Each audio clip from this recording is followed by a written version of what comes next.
அலையாளும் கடலோரம் இதய தெய்வம் வாழ்கின்றார். எனையாளும் இயேசு தெய்வம் அருள்மழையை பொழிகின்றார்.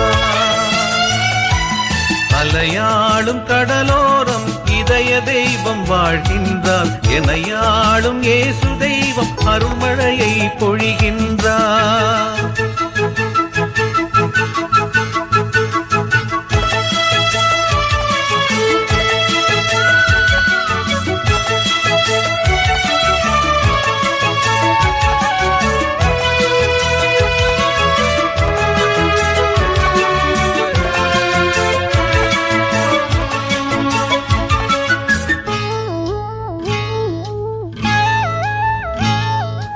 இதயமதை திறந்து வைத்து நம்மை அழைக்கின்றார்.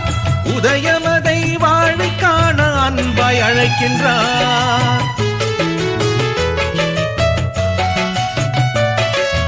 இதயமதை திறந்து வைத்து நம்மை அழைக்கின்றார். உதயமதை வாழ்வை காண அன்பாய் அழைக்கின்றார். அன்புருவை காண இறைவன் இல்லம் சென்றிடுவோம். அன்புருவை காண இறைவன் இல்லம் சென்றிடுவோம்.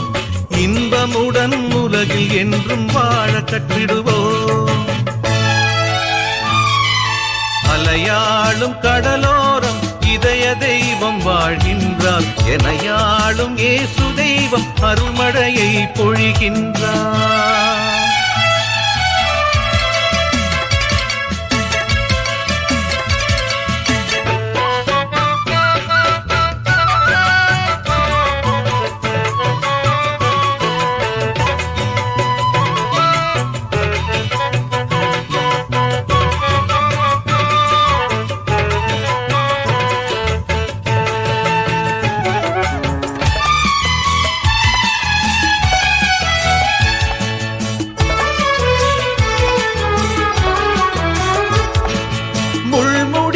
தலையில் தாங்கி நம்மை அழைக்கின்றார். விண்முடியை நாம் பெறவே அன்பாய் அழைக்கின்றார். முள்முடியை தலையில் தாங்கி நம்மை அழைக்கின்றார். விண்முடியை நாம் பெறவே அன்பாய் அழைக்கின்றார். திறந்திருக்கும் இதயமதில் வாழச் சென்றிடுவோம். திறந்திருக்கும் இதயமதில் வாழச் சென்றிடுவோம். விரிந்திருக்கும் கரங்களையே என்றும் பற்றிடுவோம். அலையாளும் கடலோரம் இதய தெய்வம் வாழ்கின்றார். எனையாளும் இயேசு தெய்வம் அருள்மழையை பொழிகின்றார். அலையாளும் கடலோரம் இதய தெய்வம் வாழ்கின்றார். எனையாளும் இயேசு தெய்வம் அருள்மழையை பொழிகின்றார். பொதுக்காலம் 11ஆம் வாரம் செவ்வாய்க்கிழமை. முதல் வாசகம். 1 அரசர்கள் அதிகாரம் 21 இறைவசனங்கள் 17 முதல் 29 முடிய. அந்நாட்களில் நாபோத்து இறந்த பின் திஸ்பேயரான எலியாவுக்கு ஆண்டவர் உரைத்த வாக்கு: நீ புறப்பட்டு சமாரியாவிலிருந்து ஆட்சி செய்யும் இஸ்ரேலின் அரசன் ஆகாபை போய்ப்பார். அவன் நாபோத்தின் திராட்சை தோட்டத்தை தன் உடைமையாக்கிக் கொள்ள அங்கு போயிருக்கிறான். நீ அவனிடம் சொல்ல வேண்டியது: ஆண்டவர் இவ்வாறு கூறுகிறார், நீ கொலை செய்து கொள்ளையடித்திருக்கிறாய் இல்லையா? எனவே நீ அவனிடம் சொல்ல வேண்டியது: ஆண்டவர் இவ்வாறு கூறுகிறார், நாய்கள் நாபோத்தின் இரத்தத்தை நக்கிய அதே இடத்தில் அவை உனது இரத்தத்தையும் நக்கும். அப்போது ஆகாபு எலியாவை நோக்கி, என் எதிரியே, என்னை கண்டுபிடித்து விட்டாயா என்று கேட்டான். அதற்கு அவர், ஆம், நான் கண்டுபிடித்து விட்டேன். ஆண்டவர் பார்வையில் தீயது எனப்பட்டதை செய்யும் அளவுக்கு உன்னையே விற்றுவிட்டாய். இதோ, நான் உனக்கு தீங்கு வரச் செய்வேன். உனது வழிமரபை ஒழித்து விடுவேன். உரிமை மக்களாயினும் அடிமைகளாயினும் இஸ்ரேல் ஆண் மக்களை ஆகாபிடமிருந்து வெட்டி எறிவேன். நெபாற்றின் மகன் எரோபாவின் குடும்பத்திற்கு செய்தது போல் உன் குடும்பத்திற்கும் செய்வேன். ஏனெனில் நீ இஸ்ரேலை பாவத்திற்கு உள்ளாக்கி எனக்கு பெருஞ்சினம் ஊட்டினாய். மேலும் இசபேலை குறித்து ஆண்டவர் சொல்வது: இஸ்ரேலின் மதிலருகே நாய்கள் ஈசபேலை தின்னும். ஆகாபைச் சார்ந்தவர்கள் நகரினுள் மடிந்தால் நாய்களுக்கு இரையாவர். நகர்ப்புறத்தை இறந்தால் வானத்துப் பறவைகளுக்கு இரையாவர் என்றார். ஆண்டவர் பார்வையில் தீயதனப்பட்டதைச் செய்யும் அளவுக்கு தன்னையே விற்றுவிட்ட ஆகாபைப் போல் கெட்டவன் எவனும் இருந்ததில்லை. ஏனெனில் அவனுடைய மனைவி ஈசபேல் அவனை தூண்டிவிட்டாள். மேலும் இஸ்ரேல் மக்கள் முன்னிலையிலிருந்து ஆண்டவர் விரட்டியடித்த எமோரியர் செய்து கொண்ட சிலைகளையெல்லாம் வழிபடும் அளவுக்கு அவன் மிகவும் இழிவாக நடந்து கொண்டான். அச்சொற்களை ஆகாபு கேட்டவுடன் ஆடைகளை கிழித்துக்கொண்டு வெற்றுடல் மீது சாக்கு உடை உடுத்தி நோன்பு காத்து சாக்கு துணி மீது படுத்தான். பணிவோடு நடந்து கொண்டான். அப்பொழுது திஸ்பேயரான எலியாவுக்கு ஆண்டவர் உரைத்த வாக்கு: என் திருமுன் ஆகாபு தன்னை தாழ்த்தி கொண்டதை கண்டாயென்றோ? அவன் என் திருமுன் தன்னை தாழ்த்தி கொண்டதால் நான் அவன் வாழ்நாளின் போது தீமை வரச் செய்யாமல் அவனுடைய மகனது வாழ்நாளின் போது அவனுடைய குடும்பத்தாரின் மேல் தீமை விழச் செய்வேன். ஆண்டவரின் அருள்வாக்கு. இறைவா, உமக்கு நன்றி. நற்செய்தி வாசகம். மத்தேயு எழுதிய நற்செய்தியிலிருந்து எடுக்கப்பட்டுள்ளது. அதிகாரம் 5, வசனங்கள் 43 தொடக்கம் 48 வரை. அக்காலத்தில் இயேசு தம் சீடருக்கு கூறியது: உனது அயலவரிடம் அன்பு கூறுவாயாக, பகைவரிடம் வெறுப்பு கொள்வாயாக என கூறியிருப்பதை கேட்டிருக்கின்றீர்கள். ஆனால் நான் உங்களுக்கு சொல்கின்றேன், உங்கள் பகைவரிடமும் அன்பு கூறுங்கள், உங்களை துன்புறுத்துவோருக்காக இறைவனிடம் செபியுங்கள். இப்படி செய்வதால் நீங்கள் உங்கள் விண்ணகத் தந்தையின் மக்களாவீர்கள். ஏனெனில் அவர் நல்லோர் மேலும் தீயோர் மேலும் தமது கதிரவனை உயிர்த்தெழச் செய்கின்றார். நேர்மையுள்ளோர் மேலும் நேர்மையற்றோர் மேலும் மழை பெய்யச் செய்கின்றார். உங்களிடத்தில் அன்பு செலுத்துவோரிடமே நீங்கள் அன்பு செலுத்துவீர்களானால் உங்களுக்கு என்ன கைமாறு கிடைக்கும்? வரி தண்டுவோரும் இவ்வாறு செய்வதில்லையா? நீங்கள் உங்கள் சகோதர சகோதரிகளுக்கு மட்டும் வாழ்த்து கூறுவீர்களானால் நீங்கள் மற்றவருக்கு மேலாக செய்து விடுவதென்ன? பிற இனத்தவரும் இவ்வாறு செய்வதில்லையா? ஆனால் உங்கள் விண்ணகத் தந்தை நிறைவுள்ளவராய் இருப்பது போல நீங்களும் நிறைவுள்ளவர்களாய் இருங்கள். இது கிறிஸ்து வழங்கும் நற்செய்தி. கிறிஸ்துவே, உமக்கு புகழ்.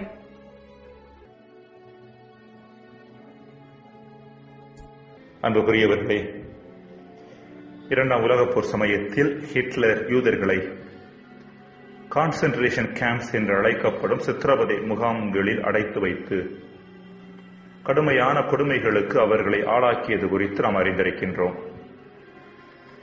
இத்தகைய சித்திரவதை முகாம்களில் ஒன்று ராவன்ஸ்புரூக் என்ற இடத்தில் இருந்தது. 1939 ஆண்டு பெண்களுக்கு என்றே கட்டப்பட்ட இந்த சித்திரவதை முகாமில் ஏறத்தாழ 90,000 பெண்களும் குழந்தைகளும் கொல்லப்பட்டதாக சொல்லப்படுகின்றது. இந்த சித்திரவதை முகாமில் வாழ்ந்து மடிந்த ஒருவரின் உடையில் ஒரு காகிதம் கண்டெடுக்கப்பட்டது. அந்த காகிதத்தில் கீழ்கண்ட ஜெபம் எழுதப்பட்டிருந்தது: இறைவா, நல்ல எண்ணம் கொண்ட மனிதர்களை மட்டுமல்ல, தீய எண்ணம் கொண்ட மனிதர்களை கூட நீ நினைவு கூர்ந்தருளும். இந்த தீய எண்ணம் கொண்ட மனிதர்கள் எங்களுக்கு இழைக்கும் கொடுமைகளை நீ நினைவு கூற வேண்டாம். மாறாக அவர்கள் எங்களுக்கு இழைத்த கொடுமையின் காரணமாக எங்களுக்குள் பிறப்பெடுக்கும் நல்ல குணங்களின் பின்னணியில் அவர்களை நினைவு கூர்ந்தருளும். அவர்கள் எங்களுக்கு இழைத்த துன்பத்தின் காரணமாக நாங்கள் எங்களுக்கிடையேயான உறவில் வளர்ந்திருக்கின்றோம். ஒருவர் மற்றவருக்கிடையேயான பிரமாணிக்கத்தில் வளர்ந்திருக்கின்றோம். தாழ்ச்சியில் வளர்ந்திருக்கின்றோம். உள்ள உறுதியில் வளர்ந்திருக்கின்றோம். தாராள மனப்பான்மையில் வளர்ந்திருக்கின்றோம். மற்றவர்களது துன்பத்தை பார்க்கின்ற பரந்த மனப்பான்மையில் வளர்ந்திருக்கின்றோம். நீர் எங்களுக்கு கொடுமை இழைத்தவர்களை அவர்களது செயல்களின் பின்னணியில் பார்த்து அவர்களுக்கு தண்டனை வழங்காமல் அவர்கள் எங்களில் மலரச் செய்த மேற்கண்ட நல்ல குணங்களை கண்ணோக்கி அவர்களை மன்னிப்பீராக. இதுதான் அந்த ஜெபம். உங்கள் பகைவரிடமும் அன்பு கூறுங்கள், உங்களை துன்புறுத்துவோருக்காக இறைவனிடம் வேண்டுங்கள் என்ற இறைமகன் இயேசுவின் வார்த்தைகளுக்கு சாட்சியாக மேற்கண்ட ஜெபம் இருக்கின்றது.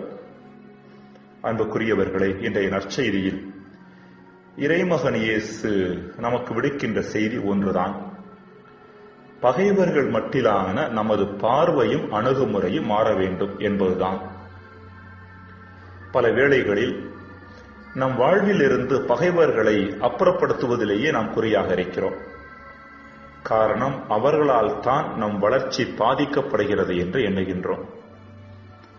ஆனால் உண்மை என்னவென்றால், நம் வாழ்வில் வளர்ச்சி என்ற ஒன்று இருக்கின்றதென்றால் அதற்கு காரணமே நம் பகைவர்கள்தான் என்று சொல்லலாம். நம் நண்பர்களின் உற்சாகமூட்டும் வார்த்தைகள் நமக்கு மகிழ்ச்சியை கொடுக்கின்றன என்பது உண்மைதான். அவை நம் வளர்ச்சியில் பெரிய பங்கு வகிப்பதில்லை என்பதையும் நாம் ஏற்றுக்கொள்ள வேண்டும். மாறாக, ஒரு நபர் நம்மை காயப்படுத்தும் சொற்களை பேசும் போதும், நமக்கு எதிரான எதிர்மறையான காரியங்களை செய்யும் போதும் அவரை எப்படி மேற்கொள்வது என்று சிந்திக்க ஆரம்பிக்கின்றோம். அவருக்கு நாம் யார் என்பதை நிரூபிக்க முயற்சிக்கின்றோம். எனவே நாம் உழைப்பை அதிகமாக்க ஆரம்பிக்கின்றோம்.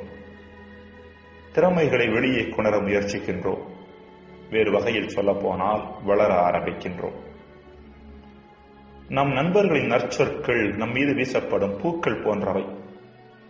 அவை மனம் தந்தாலும் கொஞ்ச நேரத்தில் வாடிவிடுகின்றன.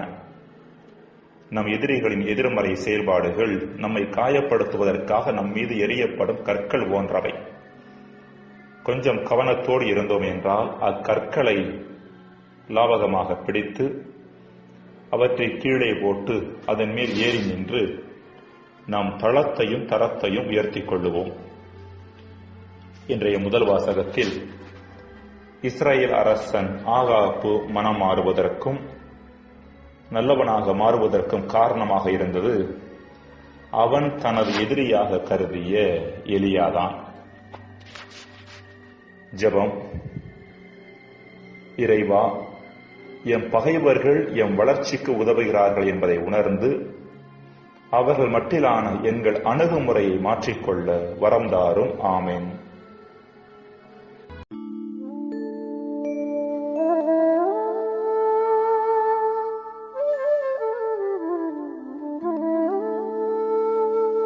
அன்புதான் இறைவனின் திருவடிவே,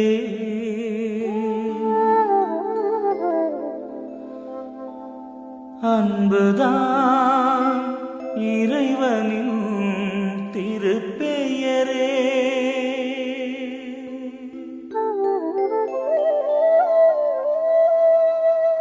அன்பினில் இணைவது இறைச்செயலே.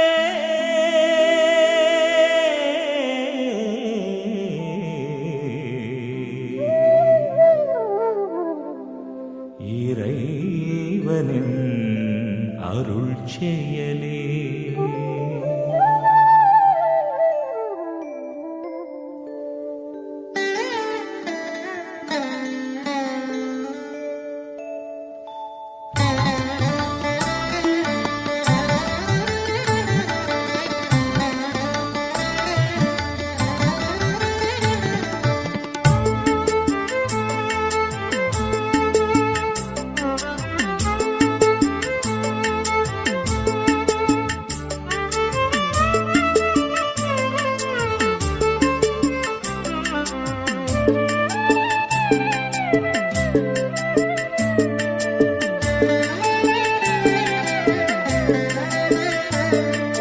அன்பு என்ற பெயர் கொண்டோனே,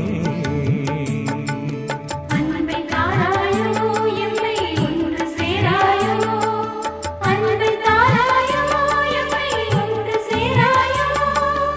ஒரே தந்தை ஒரே ஆண்டவர் என்று நாங்கள் ஒரு குடும்பம் என்றறிவோமே. எனவே ஒன்றை வாழ்வோமே. அன்பு என்ற பெயர்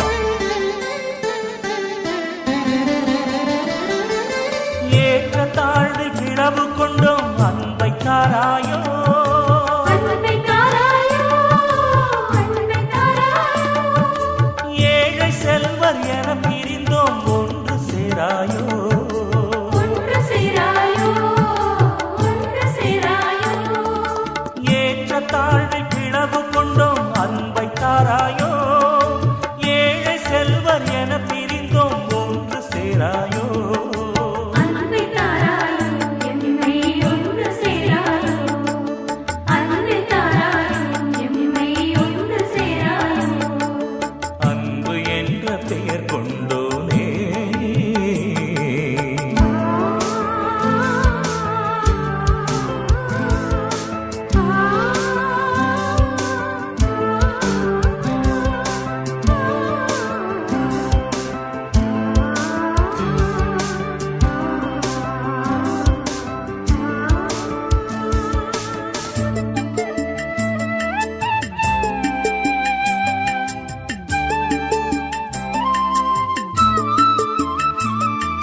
ஜாதி என்ற பிளவு கொண்டோம் அன்பை தாராயோ அன்பை தாராயோ அன்பை தாராயோ சமதர்மம் நிறைந்து வாழ ஒன்று சேராயோ ஒன்று சேராயோ ஒன்று சேராயோ ஜாதி என்ற பிளவு கொண்டோம் அன்பை தாராயோ சமதர்மம் நிறைந்து வாழ ஒன்று சேராயோ அன்பை தாராயோ எம்மை ஒன்று சேராயோ அன்பை தாராயோ எம்மை ஒன்று சேராயோ அன்பு என்ற பெயர் கொண்டோனே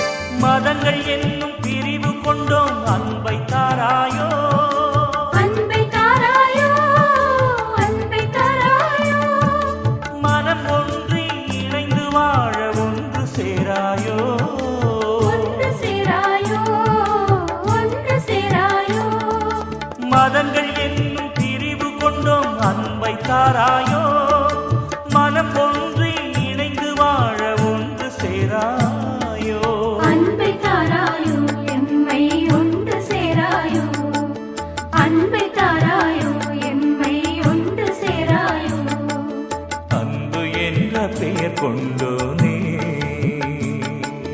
அன்பை தாராயோ எம்மை ஒன்று சேராயோ அன்பை தாராயோ எம்மை ஒன்று சேராயோ ஒரே தந்தை ஒரே ஆண்டவர் என்று நாங்கள் ஒரு குடும்பம் என்றறிவோமே எனவே ஒன்றி வாழ்வோமே அன்பு என்ற பெயர்